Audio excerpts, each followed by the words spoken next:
राधे भाइयों एवं बहनों, मैं आज आपको मंगलवार व्रत की विधि तथा मंगलवार का व्रत सुना रही हूँ। बोलो हनुमान जी की जय। सर्व सुख, रक्त विकार, राज्य सम्मान तथा पुत्र की प्राप्ति के लिए मंगलवार का व्रत उत्तम है। इस व्रत में गेहूं और गुड़ का ही भोजन करना चाहिए।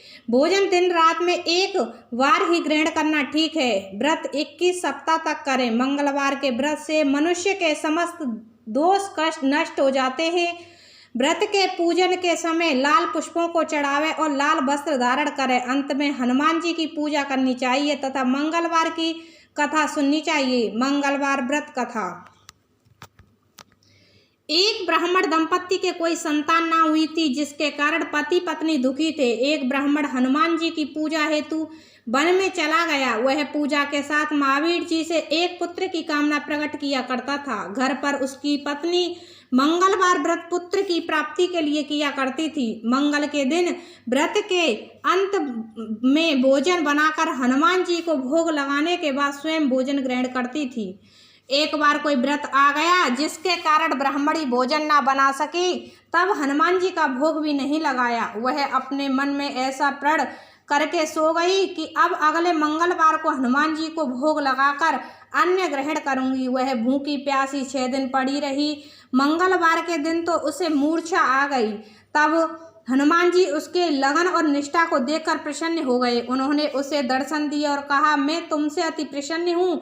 मैं तुझको एक सुंदर बालक देता हूँ जो तेरी बहुत सेवा किया करेगा। हनुमान जी मंगलवार को बाल रूप में उसको दर्शन देकर अंतर्ध्यान हो गए। सुंदर बालक पाकर ब्राह्मणी अति प्रसन्न हुई। ब्राह्मणी ने बालक का नाम मंगल रखा। कुछ समय पश्चात ब्राह्मण वन से लौटकर आया। प्रसन्न चित्त सुंदर बालक घर में क्रीड़ा करते देखकर वह ब्राह्मण पत्नी से बोला, यह बालक कौन है? पत्नी ने कहा, मंगलवार के व्रत से प्रसन्न होकर हनुमान जी ने दर्शन दे मुझे बालक दिया है। पत्नी की बात छल से भरी जान उसने सोचा, यह कुलटा व्यभिचारिणी अपनी कलुषता छिपाने के लिए बात बना रही है। एक दिन उसका पति कुएं पर पानी भरने चला तो पत्नी ने कहा कि मंगल को भी साथ ले जाओ। वह मंगल को साथ ले चला और उसको कुएं में डालकर वापस पानी भरकर घर आया तो पत्नी ने पूछा कि मंगल कहाँ है? तभी मंगल मुस्कुराता हुआ घर आ गया। उसको देख ब्राह्मण आश्चर्यचकित हुआ। रात्रि में उसके पति से हनुमान जी ने स्वप्न में कहा, यह बालक मैंने दिया है। तुम अपनी पत्नी को उल्टा क्यों कहते हो? पति यह जानकर हर्षित हुआ। फिर पति पत्नी मंगलवार का व्रत रखकर अपना जीवन आनंद पूर्वक व्यतीत करने लगे। जो मनुष्य मंगलवार व्रत कथा को पढ़ता या सुनता है और नियम से व्रत रखता है, उसके हनुमान जी की कृपा से सब कष्ट दूर होकर सर्व सुख प्राप्त होता है। एक बुढ़िया थी। वह मंगल देवता को अपना इष्ट देवता मानकर सदैव मंगल का व्रत रखती और मंगल देव का पूजन किया करती थी। उसका एक पुत्र था जो मंगलवार को उत्पन्न हुआ था। इस कारण उसको मंगलिया के नाम से बोला करती थी। मंगलवार के दिन ना तो घर को लीपती और ना ही पृथ्वी खोदा करती थी। एक दिन मंगल देवता उसकी श्रद्धा की परीक्षा लेने के लिए उसके घर में साधु का रूप बनाकर आए और द्वार पर आवाज दी। बुढ़िया ने कहा, महाराज क्या आज्ञा है? साधु कहने लगा कि बहुत भूख लगी है, भोजन बनाना है, इसके लिए तू थोड़ी सी पृथ्वी लीप दे तो तेरा पुण्य होगा। यह सुनकर बुढ़िया ने कहा, महाराज आज मंगलवार की व्रती हूँ, इसीलिए चौका नहीं लगा सकती।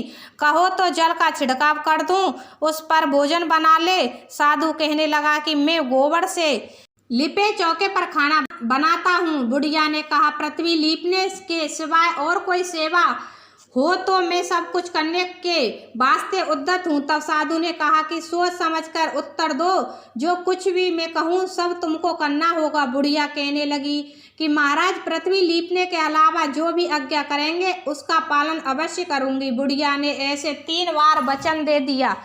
तब साधु कहने लगा कि तू अपने लड़के को बुलाकर औंधा लिटा दे, मैं उसकी पीठ पर भोजन बनाऊंगा। साधु की बात सुनकर बुढ़िया चुप हो गई। तब साधु ने कहा, बुला ले लड़के को, अब सोच विचार क्या करती है। बुढ़िया मंगलिया मंगलिया कहकर पुकारने लगी। थोड़ी देर बाद लड़का आ गया। बुढ़िया ने कहा, आ बेटे, तुझको बाबा जी बुलाते हैं। लड़के ने बाबा जी से जाकर पूछा, क्या आज्ञा है महाराज? बाबा जी ने कहा कि जाओ अपनी माता जी को बुलाकर लाओ।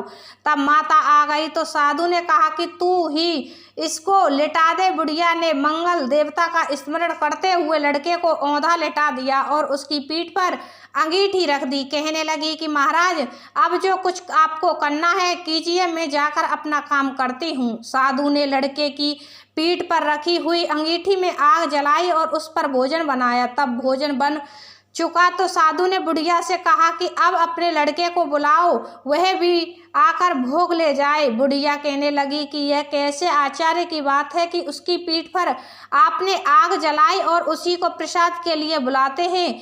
क्या वह संभव है कि अब भी आप उसको जीवित समझते हैं? आप कृपा करके उसका स्मरण भी मुझको ना कराइए और भोग लगाकर जहाँ जाना हो जाइए। साधु के अत्यंत आग्रह करने पर बुढ़िया ने ज्यों ही मंगलिया कहकर आवाज लगाई, त्यों ही वह एक ओर से दौड़ता हुआ आ गया। साधु ने लड़के को प्रसाद दिया और कहा कि माई, तेरा व्रत सफल हो गया। तेरे हृदय में दया है और अपने इष्ट देव में अटल श्रद्धा है, इसके कारण तुमको कभी कोई कष्ट नहीं पहुँचेगा।